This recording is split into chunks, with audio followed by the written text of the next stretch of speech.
It is my assertion that there are three primary factors that determine who and what we become fans of. Welcome in or welcome back. Sports fandoms have always intrigued me, and they have intrigued me from a very young age. The reason why I'm bringing it up today is because my girlfriend sent me this image on Instagram, essentially asking me if it was true, and I unfortunately had to inform her that yes, this is very much the case for a broad swath of sports fans. Now, obviously, this isn't the case for all sports fans, but I'd have to imagine the ones that grew up in a sports environment from very young. You attached yourself to a team when you were in the single digits worth of age and then became a ride or die for that team for the rest of your life. Now, while my girlfriend did grow up in a sports town, she herself is not a sports girl.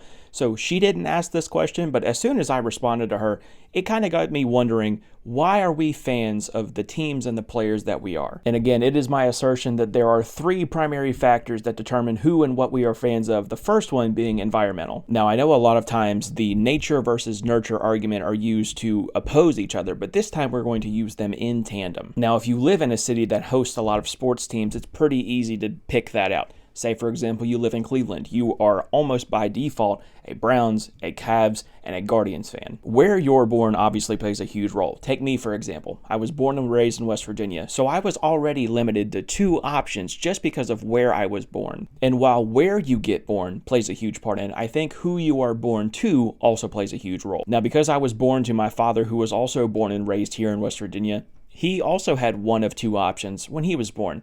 But because he has had a lifetime worth of experience prior to my existence, one of those options were entirely erased for me. And in my youth, while I was definitely a diehard WVU fan and still am to this day, and decided to root against Marshall in every way, now that I'm an adult and I appreciate where I came from and where I lived, I want to be able to appreciate all the things that come out of it. So as long as they're not playing directly against WVU in any sport, I will be rooting for Marshall as well. Being a WVU sports fan definitely has had its ups and downs over the course of my lifetime, but because of all of those experiences, it is now part of my DNA that I am, and will always be a WVU fan. And because of my intense love and passion for this university, there is also residual effects from being a fan of that university. Those residual effects manifest themselves in byproducts of your environment. This is primarily a basketball channel, so let's talk some hoops. I have been watching the NBA for 20 years of my life. I'm 30 now, so for 2/3 of my entire life, I have been watching professional basketball. And some of you may know that I'm a Boston Celtics fan. And while I would love to sit here and tell you that I just did my homework and I appreciated Paul Pierce and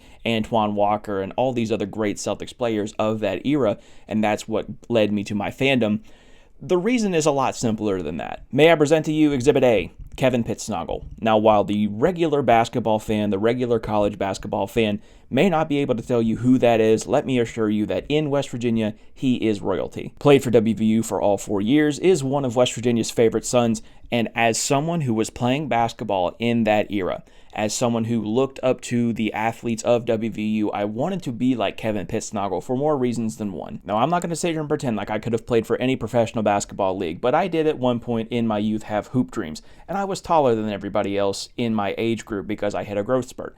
So unfortunately, I was destined to just play in the post, but when I saw Kevin Pittsnogle, that changed for me. Kevin Pittsnogle was the antithesis to everything that my father held dear as a basketball fan, being fans of centers. Kevin Pittsnogle did not play with his back to the basket. He didn't even play in the post. He was 6'11" and shot the ball from three. Not even shot the ball. He made his three-point attempts. In 4 years at WVU, he shot 41% from three on nearly 5 attempts a game. I personally believe that he was just too early for his time because if he was put into the draft pool today, he would be a highly coveted prospect. But alas, in 2006, that was not the case. The closest thing we had was Dirk Nowitzki and Andrea Bargnani, who did come out of that draft.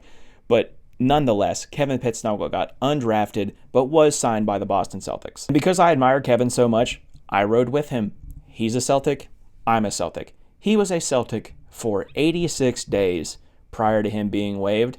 And just in those 86 days, that was enough for me to go, yep, this is my team for life now. Those 3 months of Kevin Pittsnogle being employed by the Boston Celtics have turned into 18 years of me being a fan. Could I have changed my mind at any point after he got waived? Yeah, sure. But where's the fun in that? I would have missed out on 2 championships had I done that. And I can assure you it absolutely does not stop there. Exhibit B, Pat White. Again, like Kevin Pittsnogle, you may not be familiar with Pat White, but let me assure you, if he was put into this year's NFL draft, he would be the number 1 pick, and it would not be close. He was essentially the prototype of everything you want in a quarterback now. Mobile, understands pocket presence, has the ability to make the long ball if need be, but lives in the mid-range game. So again, being a diehard WVU fan, I followed where Pat went. He had 4 amazing years at WVU and was the 44th pick in the 2009 NFL draft to the Miami Dolphins. Now, unfortunately, he ended up playing behind Chad Henne. He didn't really have an opportunity to be the number 1 guy in that offense. He played a lot of Wildcat when Wildcat was this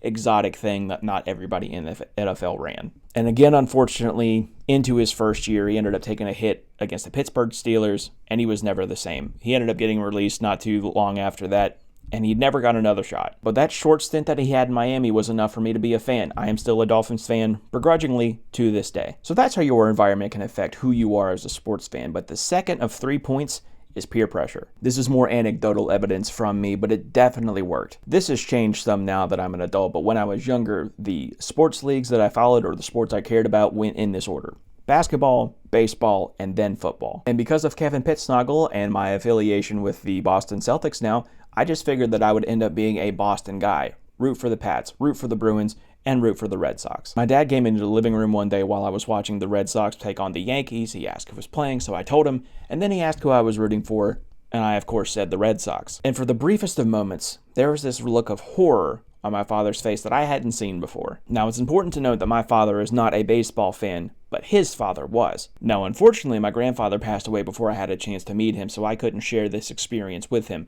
But my father told me that his father would have rolled over in his grave if he knew that I was going to root for an American League team. Now, I'm young and impressionable. I'm 10, 11, 12 years old. I don't want to disappoint my now deceased grandfather. I want to make him proud. So I reshuffled, started asking questions. Who did he like? Who did he root for? He was a Reds fan because that was the closest radio broadcast that he could get. But when he got a TV, he had access to Turner Sports. And because of Turner Sports, he got to watch a lot of Atlanta Braves games. And it was over for me after that. I was a Braves fan, and I'm still a Braves fan to this day. And just because of that peer pressure, I got to experience a lot of cool things and a lot of cool players. I love Chipper Jones. I love Jason Hayward. Ronald Acuna is super fun to watch. Spencer Strider is one of the best strikeout pitchers that I have seen in quite some time. And my favorite player of all time, Freddie Freeman, is a national treasure to me. So peer pressure, as long as it's over the mundane, is absolutely an effective tool. And the last factor that I believe molds who you are as a sports fan is compulsion. You ever meet somebody or watch something or listen to a song for the first time and it's just so encapsulating, it's just so catchy, it's just so entertaining that you don't have a choice but to like it? That was the case for 2 of my sports fandoms, both in the world of footy. I'm a big fan of football, or soccer as us Americans call it. I started watching the game around the 2014 World Cup, and it was really special to me to watch some of these players. But after that World Cup, I decided to expand my horizons. I wanted to see what the world of football was like in that realm. And of course, where else to start but the Premier League, the best of the best, they say. And it was very easy to see very early on that Eden Hazard and Chelsea Football Club were going to be my team that I support. It's so hard to explain if you weren't there to watch it. There was just something about him. You know, the way that you see Lionel Messi or Zlatan or Cristiano Ronaldo or Kevin De Bruyne or any of these guys that are at the top of their level in their respective sports or their respective teams. It was like that watching Eden Hazard. And it proved real big dividends for me the first year, because the first year that I decided to be a fan of Chelsea Football Club, they ended up winning the Premier League and the Carabao Cup. And even though Eden Hazard has been long gone from the club, I now still support Chelsea Football Club, and I get to reap whatever benefits they may give me. But then it wasn't so long after that that I decided to expand my horizons again to see the other leagues in Europe to find a team. And I don't know how many of you play FIFA, but this game right here, FIFA 17, had me in a chokehold. And because of its cover athlete, Marco Reus, I was hooked on Dortmund from day one. He was so very easy to use in the game, and it immediately made me go to YouTube and check out all the highlights. He just commanded the pitch, and even if he didn't do all the spectacular things that you would want out of a superstar, again, like Messi or Cristiano Ronaldo, his love, his reciprocated love to Dortmund and from Dortmund was really inspiring to watch. He left Dortmund as a legend, and even though he's playing in MLS now for the LA Galaxy, I will still be supporting the Yellow Wall. And like I said before, this is primarily a basketball channel, so let's end on a basketball note. This is a screenshot of a conversation between me and my friend Riley on Discord. Shameless plug.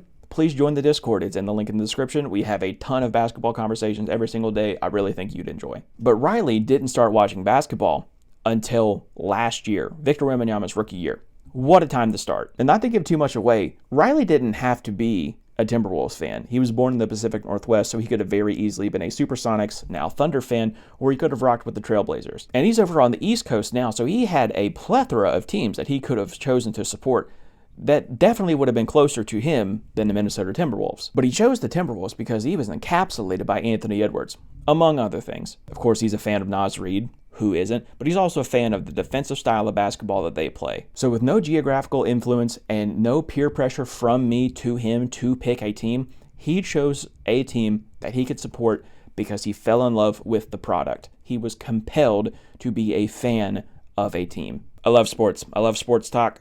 I want to make it my job one day. These kind of conversations are always really interesting to me, and I hope that we continue to have them. And in that vein, who is your favorite team and why? Let me know down in the comments below. While you're down there, check my link tree. I've got TikTok, Instagram, YouTube Shorts. Join the Discord that I talked about. Follow me on Blue Sky. Be kind. Tell somebody you love them. And I'll see you in the next one.